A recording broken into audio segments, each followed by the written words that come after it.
Bonjour, bonjour, bienvenue sur le plateau de Bâti Journal TV.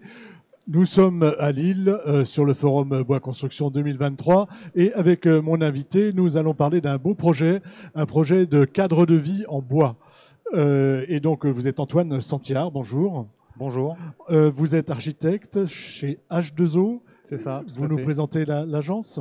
Alors c'est une agence qui est autour de 3 associés, donc Charlotte Hubert, Jean-Jacques Hubert et moi-même. On est à peu près 25 personnes et puis on travaille 70% dans la réhabilitation parce qu'on a une petite casquette d'architecte du patrimoine aussi en complément. Donc je dirais 30% de bâtiments neufs et 30% de réhabilitation, certains dans des sites patrimoniaux, un peu à l'étranger et puis particulièrement Île-de-France. Alors là on va parler du bâtiment de l'INA, enfin d'un des bâtiments de l'INA. On est sur du patrimoine ? Alors on peut considérer que c'est du patrimoine. Nous on a toujours tendance à démarrer par un gros diagnostic pour essayer de comprendre un peu la matière avec laquelle on travaille. C'est un patrimoine années 70 d'un architecte qui s'appelle Pierre Laborde et qui pour ce projet avait développé quelque part un modèle de construction en modules préfabriqués béton. Donc quelque part oui c'est du patrimoine. Qu'on va bientôt voir à l'image.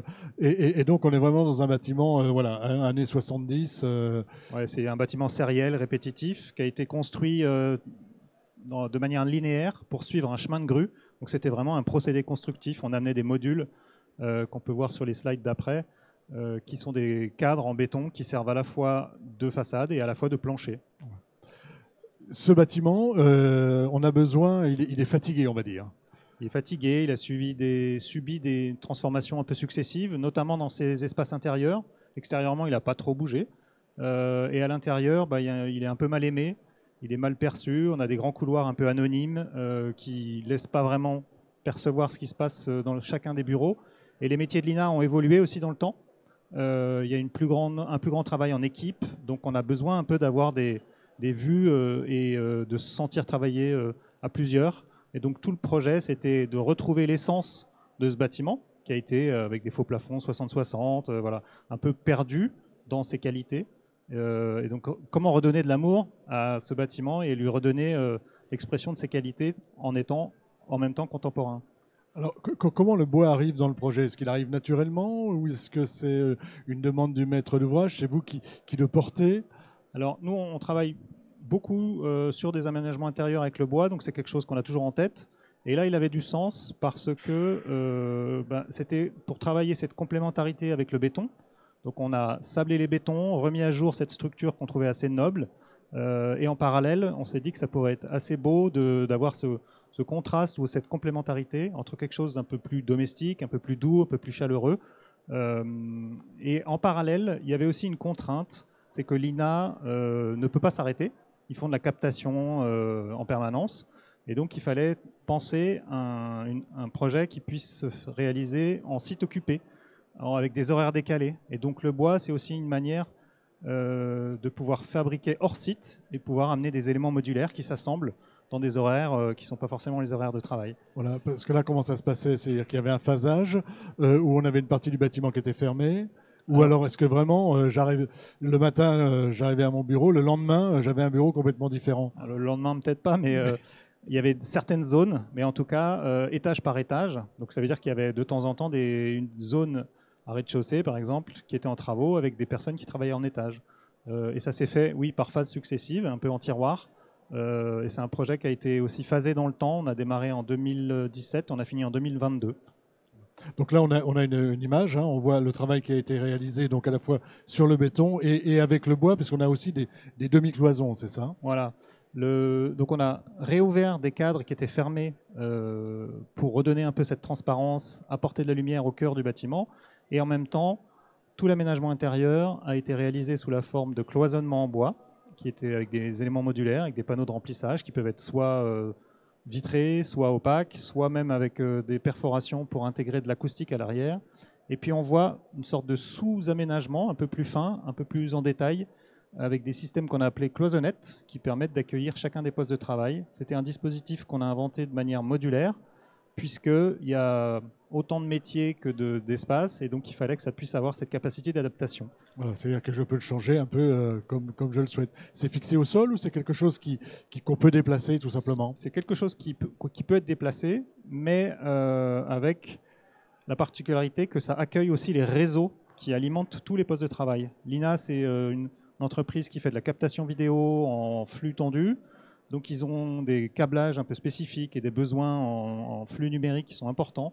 Et donc c'était une vraie contrainte de comment, sans faux plafond, sans faux plancher, sans possibilité aussi d'intervenir par le dessous ou de casser une chape, repasser des réseaux, arriver à amener sans goulotte apparente, avec un travail qualitatif, tous ces réseaux nécessaires. Voilà, c'est ça, parce que vous avez supprimé tout ce qu'il y avait dans les faux plafonds et tout ce qu'il y avait éventuellement au sol. Exactement. Alors le sol, il y avait de la moquette pas terrible, donc ça, c'était pas très compliqué. Et au plafond, il y avait tous ces dalles 60-60 qui faisaient qu'on avait des espaces un peu banalisés, peu généreux. Et donc on a enlevé tous les faux plafonds, redonné la vision de ces caissons en béton.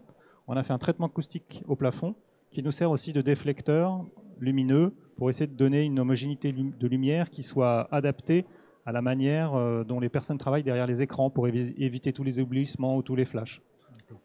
Donc, deux sujets quand même, j'imagine, sur aussi un bâtiment comme celui-ci, celui de l'acoustique et celui du feu. Oui. Est-ce que ça a été pour vous des problèmes? Et si oui, comment vous les avez résolus? Alors on travaille nous en équipe toujours, on a travaillé avec Pax Ingénierie pour ce projet, on a travaillé avec des acousticiens qui s'appellent Impédance et avec des concepteurs en lumière qui s'appellent ON. La problématique du feu, bon, c'est des aménagements qui sont traités M1, c'est assez simple au final. La problématique de l'acoustique, c'est quelque chose qu'on a regardé avec grande attention et c'est là où on a décidé de faire une sorte de flocage pâteux en sous-face de ces caissons qui permet d'avoir un vrai confort à l'échelle de la pièce. Et à l'échelle du poste de travail, toutes ces cloisonnettes ont en périphérie des panneaux bois perforés qui accueillent à l'arrière des absorbants acoustiques, ce qui fait qu'on a un environnement très feutré et très qualitatif, parce que c'est aussi des métiers qui ont besoin de silence et un peu d'intimité. Voilà, il faut de la concentration. Nous, on le sait un petit peu ici, enfin, en tout cas surtout ceux qui sont derrière la vitre. Aujourd'hui, on a vu, là, il y a des bureaux qui ont été aménagés, on voit que les gens se sont appropriés les lieux. Quel est le retour que vous avez des occupants ? Alors, on aime bien montrer ces images qui montrent quand on l'a livré, c'est-à-dire un peu nu, un peu sec. Et puis quand on revient 6 mois après, tout cet aménagement a été pensé et testé avec eux. D'ailleurs, on a fait des prototypes pour valider les choses. A été pensé pour susciter un peu cette spontanéité d'usage et cette réappropriation. Donc, il y a tous ces mobiliers, ils intègrent des niches, des caissons, des coffres. Donc, les gens mettent leurs petites affaires. Il y a, je ne sais pas pourquoi, mais une espèce de recrudescence de plantation dans ces espaces. On avait initié, nous, un petit jardin d'hiver qui n'avait pas été du tout programmé, mais on avait un petit résidu d'espace. On a dit, voilà, on va proposer ça. C'est un lieu qui est assez privilégié aujourd'hui. Les gens font des petites réunions informelles, ils vont là-bas pour boire un café. Et donc cette appropriation, c'est une manière pour nous de comprendre que les gens ils sont bien, les gens ont réussi à refaire leur petit monde. C'est toujours un chamboulement. L'INA, c'est une société qui a quand même des complexités un peu sociales. Et du coup, il y a eu tout cet accompagnement pour expliquer aux gens que non, ce bâtiment, il avait des qualités. Oui, mettre du béton, ça peut être assez beau et élégant. Et au final, ils sont très heureux. Voilà. Donc un beau mélange du bois et du béton. Tout à fait. Du béton ancien, patrimonial. Écoutez, merci d'être venu nous parler donc de votre projet, de ce projet de l'INA.